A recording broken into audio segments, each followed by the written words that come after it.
All right, let's jump into another deep dive. And today we're looking at something that's pretty vital for a lot of you guys out there, especially if you're, working those tough jobs, those blue-collar jobs, and that is puncture-resistant work boots. We're talking specifically for the men out there. You got to have a good pair of boots. I mean, that's a given, right? And we're going to get into the nitty-gritty today, talking about how these boots can keep you safe, how they can keep you comfortable, and really what you need to be looking for. Absolutely. And, for a lot of guys, their work boots, that's an extension of themselves. It's how they make a living. And if they're not comfortable or if they're not safe, then that's a big problem. Huge. So what we've done is we've gone through, tons of articles, tons of research on work boots, and, specifically focused on this whole puncture resistance thing because, you're on a job site, there's nails everywhere, there's all kinds of debris and stuff.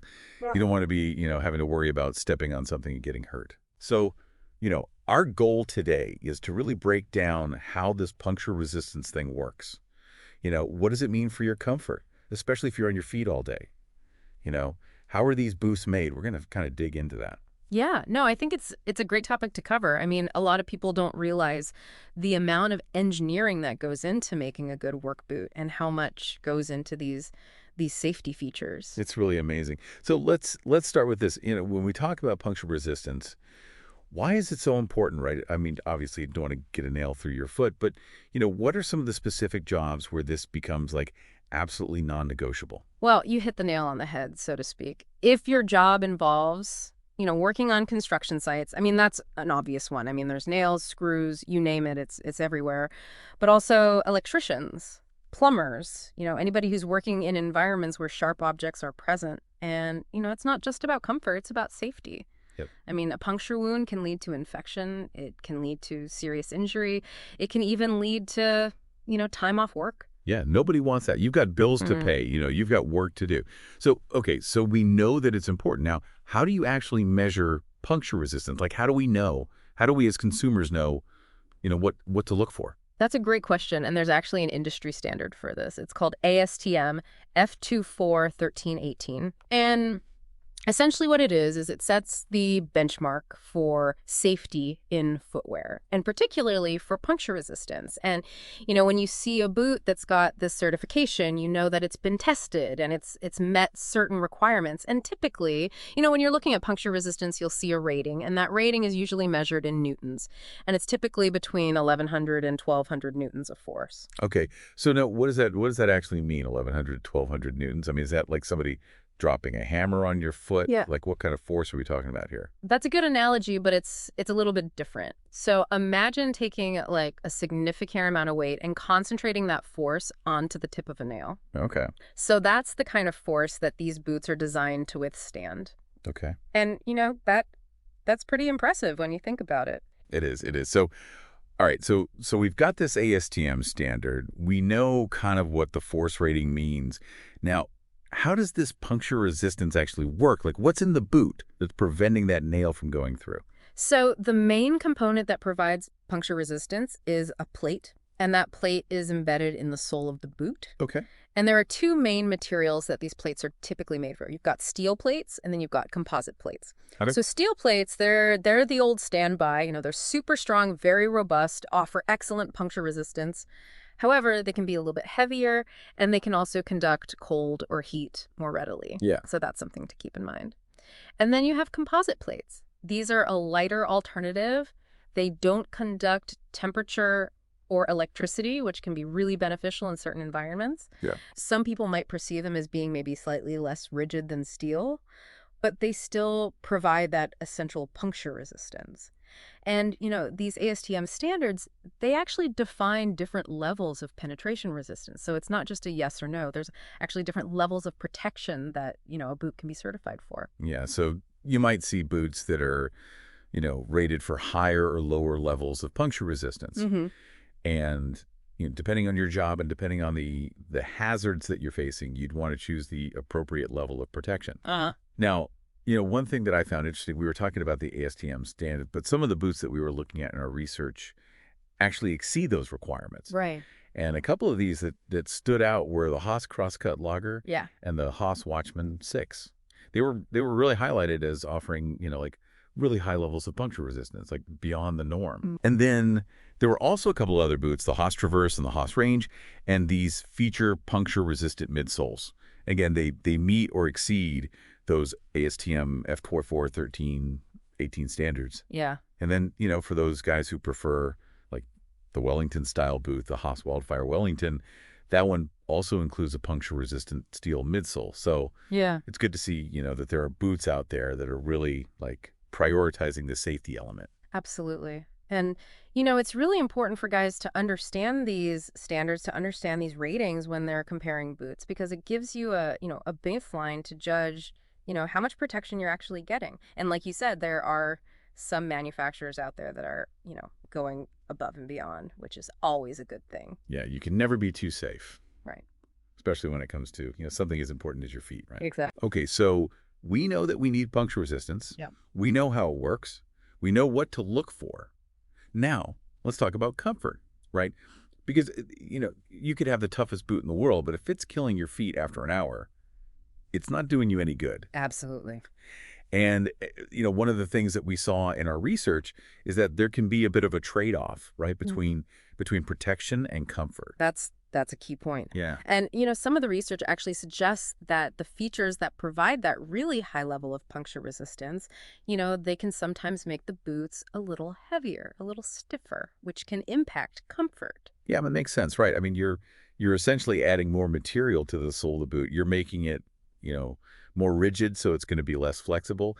And, some studies have actually shown that wearing heavier boots, it can change your gait. It can change the way that you walk, and it can even lead to increased muscle fatigue over time. Yeah, no, that's absolutely true. And, you think about it, you're already working hard all day. Yeah. You don't need your boots adding to that fatigue. Right, exactly. So the ideal boot, it's kind of like this balancing act, right? Mhm. You need that protection, but you also need it to be comfortable enough to wear all day long. Exactly. It's got to be a good balance. Right. So what are some of the things that boot manufacturers are doing to kind of address this comfort issue? Well, there are a lot of different features that they're incorporating into their designs. So one of the key ones is shock-absorbing midsoles. Okay. And you'll often see these made with materials like EVA. Okay. And that helps to cushion your step, Yeah. reduces the impact on your joints. And, a good example of this is the Haas Watchman 6 and the Traverse. They both have EVA midsoles. Okay, yeah. Another important feature is moisture wicking linings. Sure.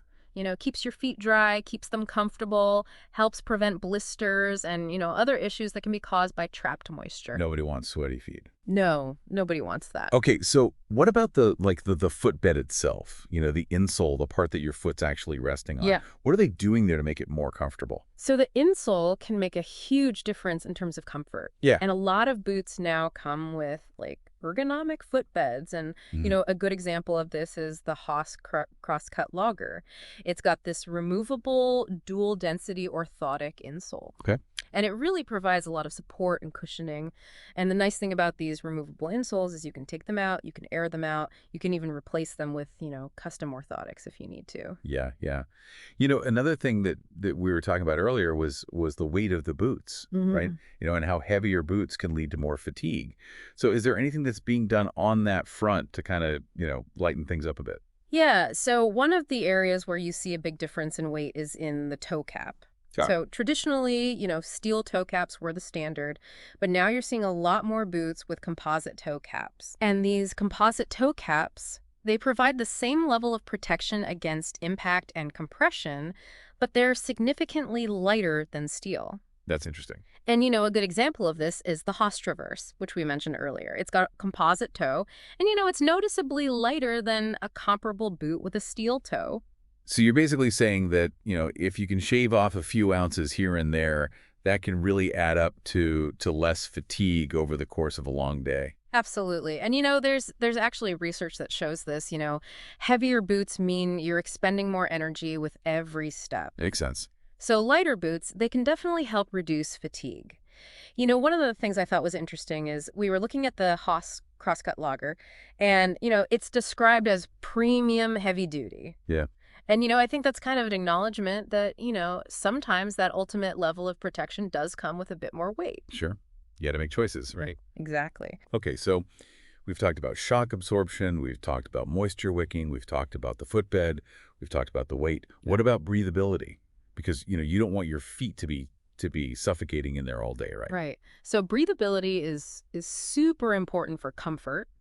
And, a lot of boots now have features like a waterproof membrane, and that's great for keeping your feet dry in wet conditions, but you don't want it to trap moisture inside. Right. So a lot of these boots, they have waterproof features, but they also allow your feet to breathe. Yeah, it's like that whole, waterproof, breathable thing that you see in a lot of outdoor gear, right? Exactly, exactly. And the Haas Traverse, we keep mentioning that boot, but it's a good example. It's got a waterproof membrane, but it also has a breathable lining. Okay, yeah. So let's just kind of do a quick recap here. We've talked about all these different comfort features, and we've mentioned a few specific boots.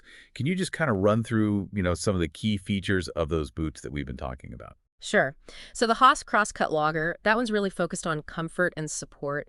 It's got that removable dual density orthotic insole that we talked about, and it also has an impact absorbing midsole. Okay. The Haas Watchman 6, that one's got a shock absorbing EVA midsole and a removable cushioned insole. Okay.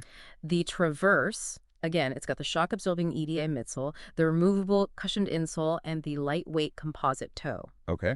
The Haas Range, that one's also really focused on comfort. It's got a moisture-wicking lining, a removable cushioned insole, a shock-absorbing outsole, and a wider toe box, which can be really nice for guys with wider feet. Sure. And then the Haas Wildfire Wellington, even though it's a steel toe boot, it's still got a removable cushioned insole and a shock-absorbing EVA midsole. Okay. When the one thing that I also saw, and I thought this was interesting, is that Haas offers these custom heat moldable inserts with their boots. Right. Now, I think it's important to clarify here that it's not like you're, heating these things up in an oven or anything. It's your foot's own heat and the compression of your foot that's actually molding these inserts over time. Exactly. So they basically conform to the shape of your foot. Right. It's kind of like a custom fit over time. Yeah, that's pretty cool. Okay, so we've talked about why puncture resistance is important. We've talked about how it works. We've talked about the comfort aspect. Now let's get into the nitty gritty. How are these boots made? What makes them so tough, so durable? Yeah, I think that's really interesting to look at. And a lot of it starts with the materials. And, one of the most common materials you see in high quality work boots is full grain leather. Okay. And, it's super strong, it's abrasion resistant, it's a really durable material. And we saw that in a lot of these Haas boots that we were looking at, right? Yeah, exactly. And, in addition to the material, the construction of the boot is really important. And, Right. One of the strongest and most durable construction methods is Goodyear welt stitching. Yeah. And this is where the upper part of the boot is stitched to the sole using a very strong, durable stitch. And the Haas Crosscut Logger, that's a good example of a boot that uses Goodyear welt construction. Now, why is that so much better? What's the advantage of Goodyear welt stitching? So there are a couple of advantages. One is that it's just incredibly strong and durable. It's really hard to pull that stitching apart. Okay. And the other advantage is that it allows the sole to be replaced. Yeah. So if you wear out the sole of your boot, you can actually have it resoled, and it basically extends the life of the boot significantly. Oh, that's a really good point. Okay, so what about the toe cap? You talked about, steel toes versus composite toes for comfort, but what about in terms of durability? So both steel and composite toe caps, they're both very durable. They're designed to withstand impacts. They're designed to protect your toes. And, the Haas Watchman 6 has a steel toe and the Haas Traverse has a composite toe. Yeah. And, they're both good options. And actually, the Haas Crosscut Logger, its steel toe cap, it actually exceeds ASTM standards for impact and compression. Wow, okay. So, if you're looking for the ultimate toe protection, that's a boot to consider. And, we talked about full grain leather, how it's abrasion resistant, and that plays a big role in durability as well. And then, for guys who are working in wet conditions, you need waterproofing. Sure. And, the Haas Crosscut Logger, the Watchman 6, and the Traverse, they all have waterproof leather. Yeah. And they also have sealed seams, which helps to prevent moisture from getting in. Yeah, because if you get water in through the seams, it doesn't matter how waterproof the leather is. Right, exactly. Okay, so we've got the upper part of the boot, we've got the toe cap. What about the outsole? Because that's the part that's really in contact with the ground, and it's taking a lot of abuse. Yeah, and the outsole material, it makes a big difference in terms of durability and performance. So you'll see different materials used. The Haas Crosscut Logger, that one has a Vibram outsole, and Vibram is known for making like really high quality, durable outsoles. And this particular outsole, it's also oil and slip resistant, Okay. which is really important on job site. Yeah. And then, a lot of the other Haas boots that we've talked about, they have a slip-resistant rubber outsole. So the Watchman 6, the Traverse, the Range, and the Wildfire Wellington, they all have slip-resistant rubber outsoles. Okay. So it seems like there are a lot of options out there, in terms of outsole materials. Yeah. And, I guess it really depends on the specific job, the specific environment that you're working in to determine, what's going to be the best material for you. Absolutely. And, one thing I wanted to mention is that, beyond the materials and the construction, getting the right fit is really crucial for both comfort and safety. Yeah. I mean, you can have the best boot in the world, but if it doesn't fit right, it's not going to do you any good. Right, right. And I know a lot of guys, they kind of just, they grab a boot off the shelf, they try it on, they're like, yeah, that feels all right, and they go. But there's actually more to it than that, right? Yeah, absolutely. And there's some really good advice in the research that we looked at. Okay. So first of all, you want to measure your feet at the end of the day. Okay. Because that's when they're going to be at their largest, after you've been on your feet all day. Makes sense. You also want to wear the type of socks that you're going to be wearing with the boots when you're trying them on. Right. Because that can make a difference in the fit. And, when you're trying on the boot, you want to make sure that you have about a thumb width of space between your longest toe and the end of the boot. Okay. And it's really important to walk around in the boots, not just stand there. Yeah. You want to make sure that they feel comfortable when you're actually walking. Right. And that they're not, pinching or rubbing in any weird spots. Exactly. And, one thing that people often forget is the width of the boot. Okay. A lot of manufacturers offer different width options, and, that can make a big difference in terms of comfort. Yeah. Okay, so you found the perfect boot. It fits great. It's comfortable. It's got all the protection you need. Now, how do you take care of it? Because, you've spent a lot of money on these boots. You want them to last, right? Absolutely. And, proper care and maintenance, it can really extend the life of your work boots significantly. So first of all, regular cleaning is really important. You want to remove dirt, mud, any debris that gets on the boots. Yeah. And then you want to condition the leather. You want to use a good quality leather conditioner. And, depending on how hard you're working the boots, you want to do this every 1 to 3 months. Okay. And that helps to keep the leather supple and prevents it from drying out and cracking. So, even if you have waterproof boots, it's still a good idea to condition the leather regularly. Absolutely. Yeah. And, even for boots that are waterproof, it's a good idea to apply waterproofing treatment periodically, that helps to maintain that moisture barrier. Okay. And, when your boots do get wet, you want to make sure you dry them properly. Let them air dry at room temperature. Don't put them near a heat source because that can damage the leather. Yeah. And, replacing the insoles when they start to wear out, that's another important part of maintenance. Okay. And, finally, you want to inspect your boots regularly for any signs of damage. Look for any wear and tear on the outsoles, on the puncture-resistant plates, on the toe caps. And, if you see any damage, you want to address it right away. Yeah, because you don't want to, be out on a job site and have your boot fail on you. Exactly. Okay, so we've talked about puncture resistance, we've talked about comfort, we've talked about durability. Are there any other, bonus features that we should be aware of when we're looking at work boots? Yeah, there are actually a lot of other features that can be really beneficial. So one of the big ones is electrical hazard protection. Okay. And, this is important for guys who are working around electricity, obviously.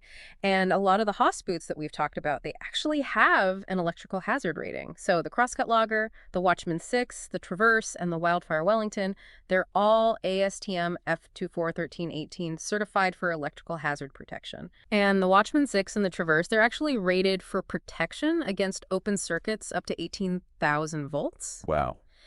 And then the Haas range, that one also has electrical hazard protection, but it's under a different standard. It's ASTM F289218. Okay. And then, slip resistance is another big one. We talked about that a little bit earlier. Yeah. And, the outsole material plays a big role in slip resistance. And then chemical resistance is another thing to consider. If you're working around chemicals, you want to make sure your boots are going to be able to withstand that. And, while it wasn't specifically detailed in our research for these specific Haas boots, chemical resistance is often a general benefit that you'll find in high quality work boots. Okay, so we've got electrical hazard protection, slip Mhm. resistance, chemical resistance. What about insulation? For guys who are working in really cold environments. Right. So insulation is definitely important for cold weather. Yeah. It wasn't really a focus in the information that we looked at for these specific boots, but it's definitely something to consider if you're working in cold conditions. Sure.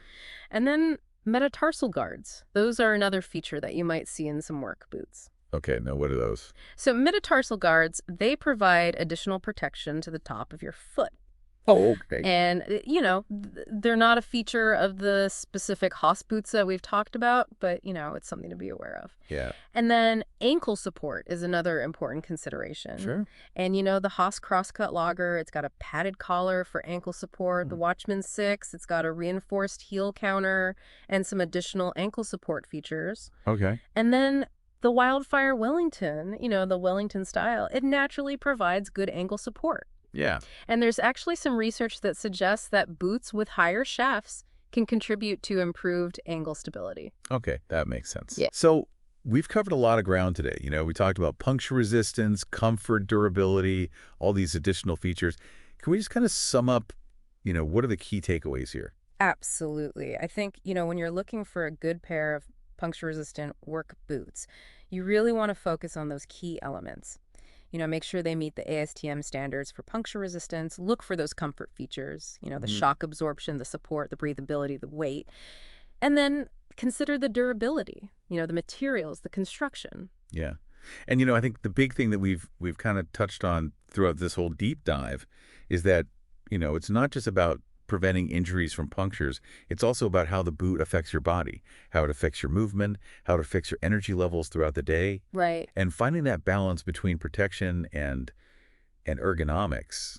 That's really key. Exactly. And, I think that leads to a really important question that, maybe guys can think about after they finish listening to this. And that is, what are your top priorities when it comes to work boots? Yeah.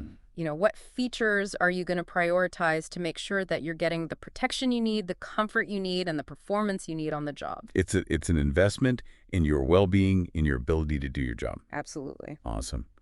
Well, I think that's a great place to wrap things up. Yeah, I think so too. Thanks for joining us on this deep dive. We'll catch you next time. Sounds good.